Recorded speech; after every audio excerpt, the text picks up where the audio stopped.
C'est un blockbuster de la bande dessinée que nous accueillons maintenant dans Livre de bord, Midame. Bonjour Midame. Bonjour. On doit dire Michel ? Pour les intimes. Pour les intimes. Maintenant. D'accord. Alors, Midame, il paraît que quand vous étiez jeune, vous rêviez de conduire un 30 tonnes pour pouvoir écouter Max Meignier. C'est vrai cette histoire ? Oui, c'est vrai. Quand j'étais adolescent, j'adorais m'endormir avec la radio Oui.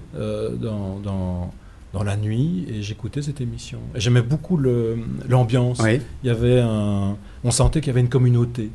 Et donc, après, je voulais pas être camionneur pour être camionneur, c'était simplement pour faire partie d'un espèce de clan. Votre vœu a été exaucé, puisqu'aujourd'hui vous êtes un poids lourd de la bande dessinée. Ah oui, bien, Brice. Vous devriez faire du scénario. N'est-ce pas ? Avec 6 millions de kits paddle vendus. Oui. C'est énorme. Oui, c'est beaucoup. Ça représente beaucoup de... Mais je parie qu'il y a encore des gens qui ne connaissent pas Kit Paddle. Alors, Kit Paddle, c'est qui ? Bien sûr. Kit Paddle, c'est un enfant qui adore... au départ, il aimait beaucoup les jeux vidéo, oui. Mais c'est surtout un enfant qui aime bien tordre la réalité. Il trouve ça assez moche, finalement, ce qu'on voit tous les jours, le quotidien, la banalité du quotidien. Donc, c'est un personnage, s'il voit un pot de confiture avarié, il va plutôt imaginer un fût de radioactif nucléaire, vous voyez. Et ça fait maintenant une quinzaine d'années que le personnage existe. Il est né comment, justement ?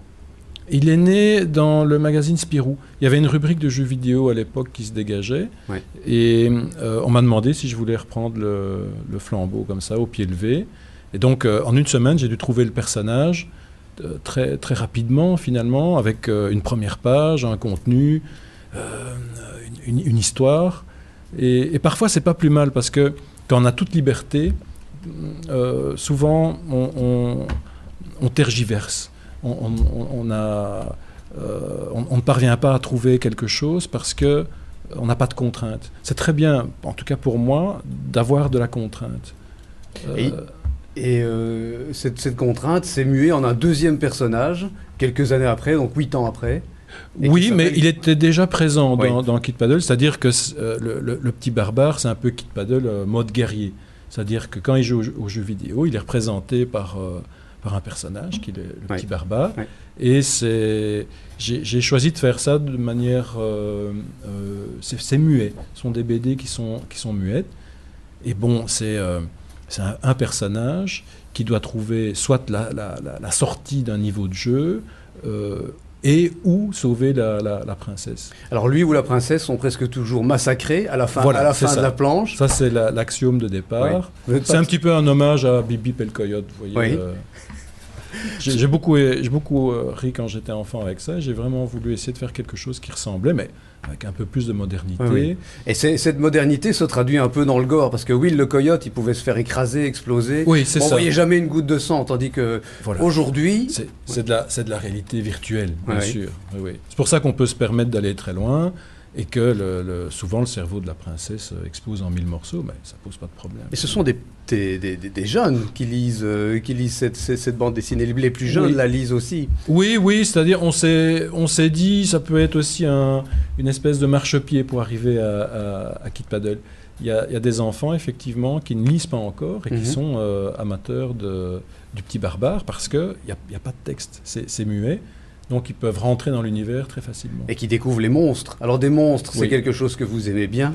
Oui, depuis toujours. Je ne sais pas à quoi c'est dû, mais j'ai encore aujourd'hui beaucoup de plaisir à dessiner des monstres. C'est d'ailleurs beaucoup plus facile de dessiner un monstre que de dessiner une jolie fille, parce que une jolie fille, si vous ratez le front, le nez, directement, ça devient un personnage raté. Par contre, un monstre, si vous rajoutez une pustule de trop, on ne verra pas la différence. Donc quand on dessine un monstre, on a vraiment une très grande liberté.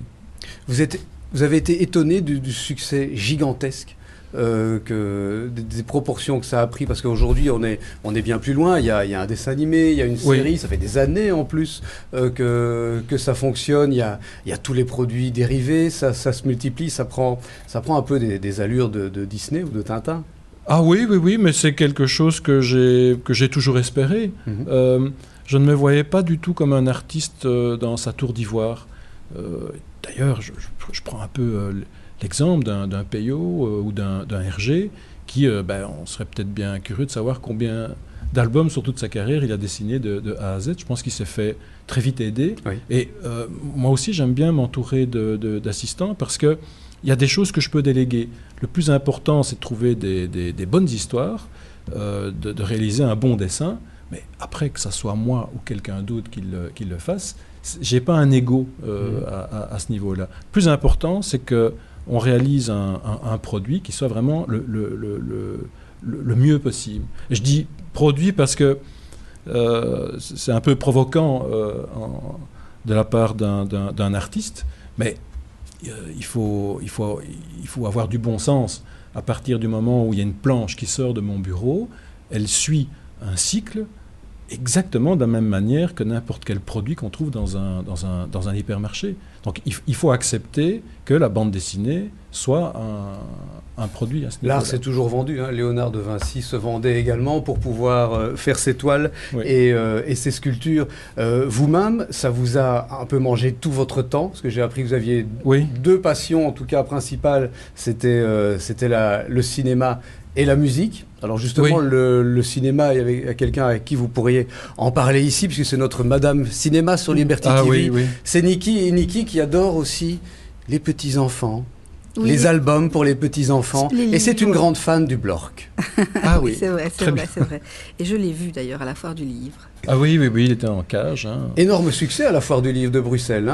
Mais ça ne désemplit pas. Mais oui, à partir du moment où je me suis auto-édité, il y avait 1001 possibilités et très rapidement on s'est dit que dans des festivals de bande dessinée, ce serait chouette d'avoir un stand que j'aurais dessiné moi-même, avec des taches d'acide sulfurique, avec des monstres en cage. Ce sont des choses que quand on fait partie d'une écurie d'auteurs au sein d'une maison d'édition classique, on ne peut pas faire. On ne peut pas faire parce que ils doivent un petit peu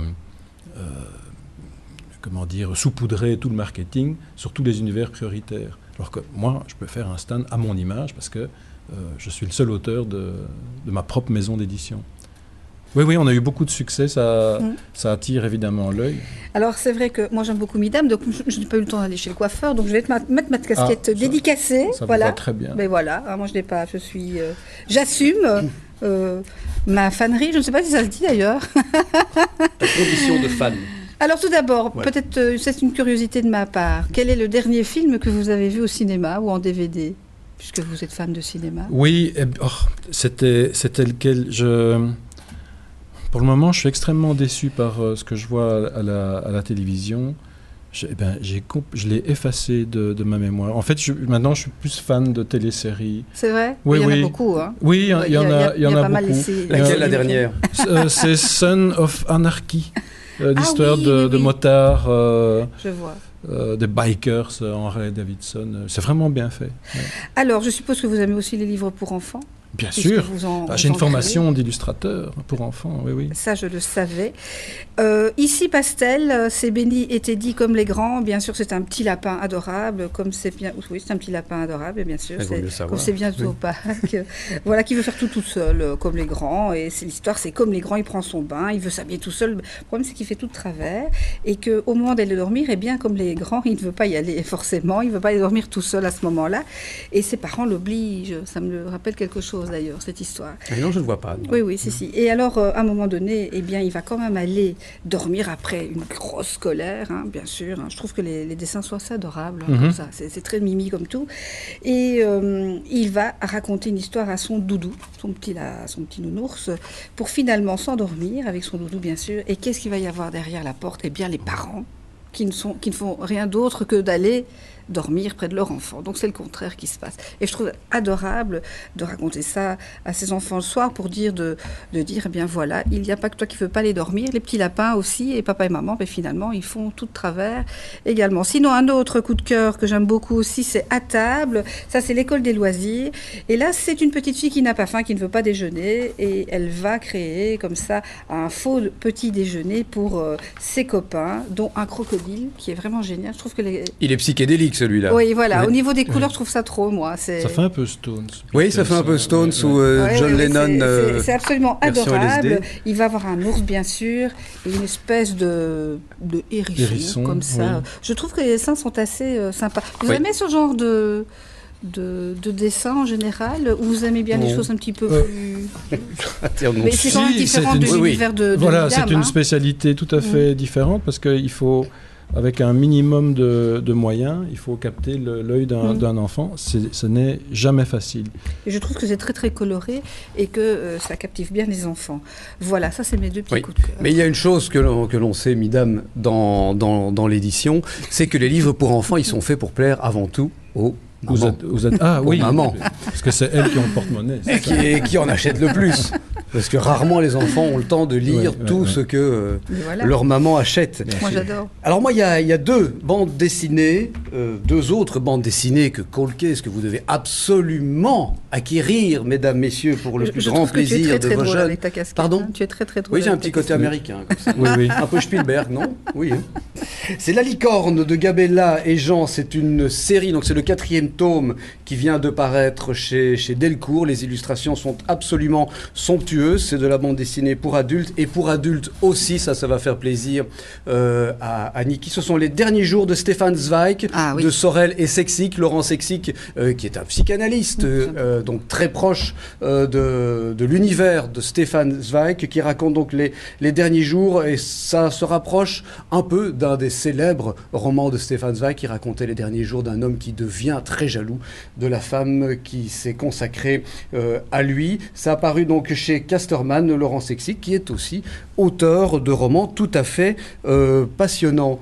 Midam, je suppose que les défis ne manquent pas. Aujourd'hui, vous volez de vos propres ailes. Enfin, vous êtes associé donc dans la Mad Fabrique avec votre épouse Araceli et Dimitri Keynes, qui est l'ancien directeur général de gestion du Puy, d'où le MAD et MAD. Voilà, c'est ça, c'est nos 3 initiales, oui. Les défis ne manquent pas, mais est-ce que vous avez encore des ambitions ? C'est une question de journaliste, ça. Ah ben oui, bien entendu. Bien entendu.